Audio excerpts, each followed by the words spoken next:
Welcome back to 50 Days to Rebuild, the series where I do 50 minutes of exercise and read 50 pages of a physio book in a day. This is day 21. Jumping into the exercise portion of the video, looking at the bird dog, I tried to cue things a little differently. So normally I would do some sort of external rotation by using the break the bar cue, even though I'm sort of on the ground. But I saw an additional cue when I was reading McGill, which talked about spreading the bar, which I'd never heard, and it was very clear that this involved abduction.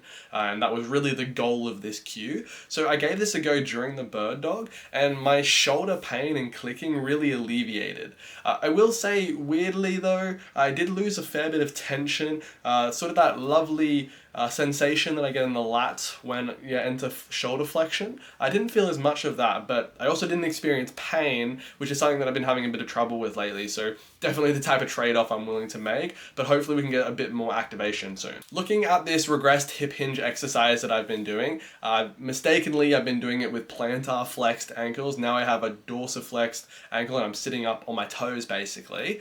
This has been much more effective. Again, I can actually maintain some of that butt squeeze without having my knees shoot out to the side and getting a very weird sort of compensated exercise. I was able to maintain that much better.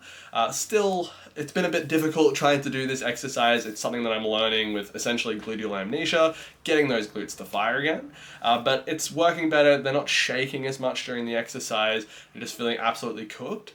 It is really just a struggle for me to maintain it through the whole range, but it's getting better. Moving on to the standing variant, which is sort of this athletic position where sort of starting in standing and then coming down to about 45 degrees of hip flexion. This has been going well as well, way more taxing, but today, it's probably about 50-50. Like some of the reps feel okay, some feel good. The ones that feel good is when I'm maintaining the eccentric portion of the lift. I'm still feeling that squeezing cracking a walnut in between my glutes the whole time. Often what happens is I sort of set that, and the moment I move, I lose it. But I was able to set it and keep it for a few reps today, so that was quite good. With the side plank, I did mention this a bit yesterday, but again, I'm just realizing how much I don't keep my ribs down at all. And even when I was walking today, I was trying to temper this sort of the bracing, right? So it wasn't too strong. I'm not overdoing it. And I'm noticing again, I was like, oh, how can I do that? Everything just feels way too loose. And then the moment I pulled my rib cage down, I was like, oh, that's why. I'm having to brace so much because everything's so lax. Everything's moving when it's not meant to be moving. So of course I have to brace really hard. So again, doing that in the side plank, I feel like things are much more aligned. Today I also tried to use the same cueing from the bird dog, which was to push up with your tongue under the roof of your mouth, sort of towards the front teeth, and to lightly have the teeth touch, and then try and lock the head and neck down to the pelvis. To the ribcage, sorry. This was a little bit difficult, but I do feel like that keeps my head in more of a neutral alignment, which I know McGill said changed the ability to sort of activate properly throughout the exercise. So I'm hoping that leads to better activation and also less neck pain, because sometimes I get some upper neck or maybe upper back right side pain when I do the side plank. Now, looking at what I learned today, so I finished off the book on facilitated stretching, and the first thing I want to cover here was that I learned that this is really just an offshoot of PNF. It isn't really covering all of PNF, and they did specifically talk about many of the different techniques that I read in the previous book that I thought were much more complicated, and they said that these actually do have a place. They're good strategies to run through. That's just not what facilitated stretching is. So that was nice to hear that the book that I was reading, which was essentially by the original developers of PNF, that referenced those different techniques. These guys weren't contesting that. They were just saying they really liked this one part of the strategy, but they would probably still use some of those other strategies as well. And with the rest of this book, I ran through, again, some more assessments around what proper normal motion would be. I'll show a few of these different ones. For example, with the wrist, they ran through normal motion with flexion, extension, adduction, and abduction.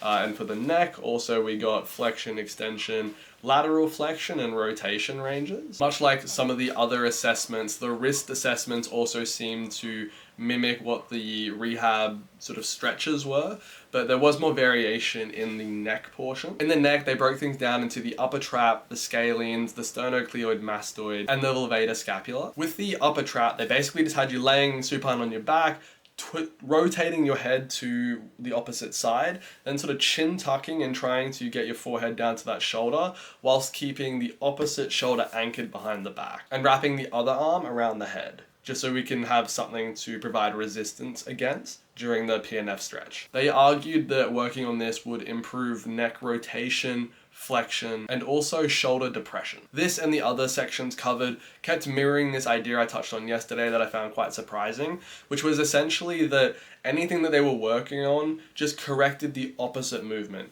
So for example, in this one, the upper traps are responsible for, at least to some extent, extension of the neck, and they're claiming that this helps with flexion of the neck.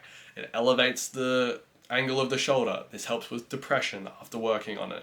It also contributes to rotation. This one might seem a bit double-edged, but I guess because it contributes to one type of rotation, it's probably fixing the opposite side of rotation. Now for the SCM, they just had you laying prone, rotating the head to get that stretch.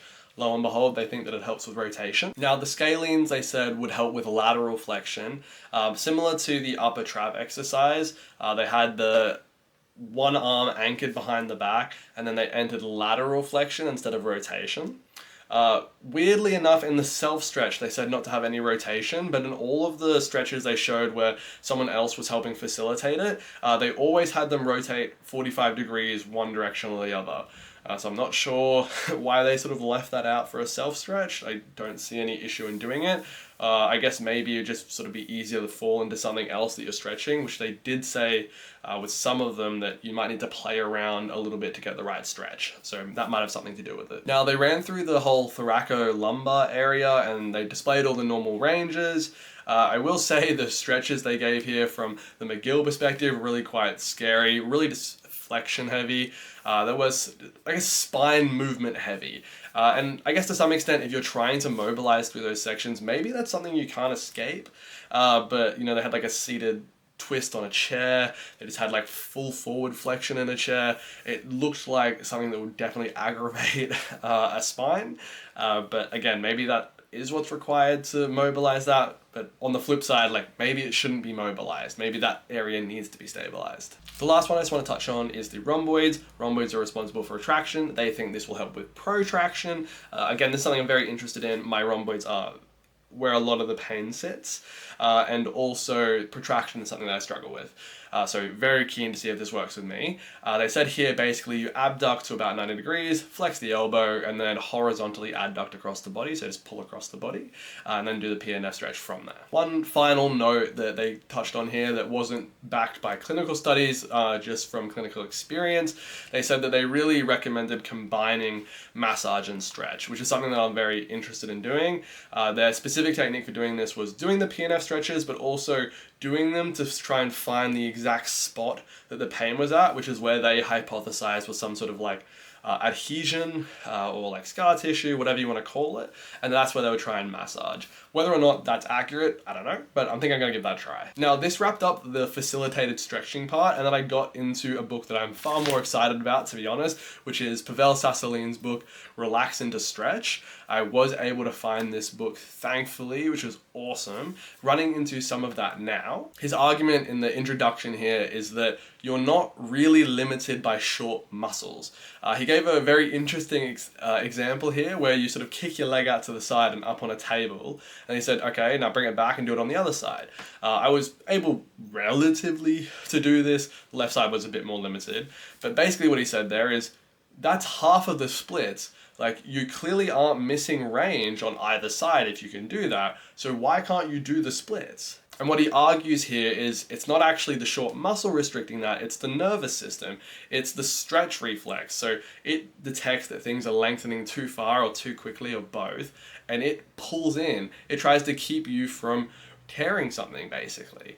And he's saying here that we want to sort of proceed in a way that we can get around the stretch reflex. Now, there were 3 things here that he said were absolutely crucial to do this. So for one, we basically want to try and use reflexes that are higher up on the hierarchy than the stretch reflex. He hasn't elucidated what these reflexes are yet, I'm sure I'll get into that, but basically using a reflex to get over another reflex. The other point was about convincing the nervous system that you're safe. This was about going very conservatively, always having a sense of your safety during a stretch, and He also mentioned that building strength in that range would really go a long way into making the nervous system feel safe, which is something that I love to hear. I think that really helps bridge a bit of the gap between the stretching and the strengthening type of people.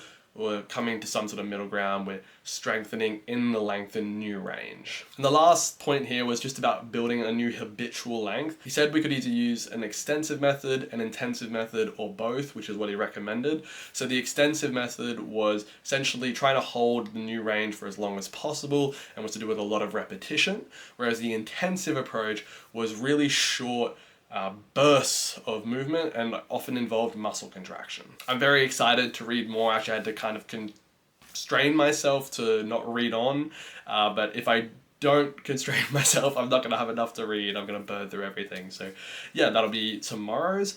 And yeah, that's about it. I'm really happy that we've gotten through 3 weeks. And yeah, keen to see what comes next. Thanks for watching. Cheers.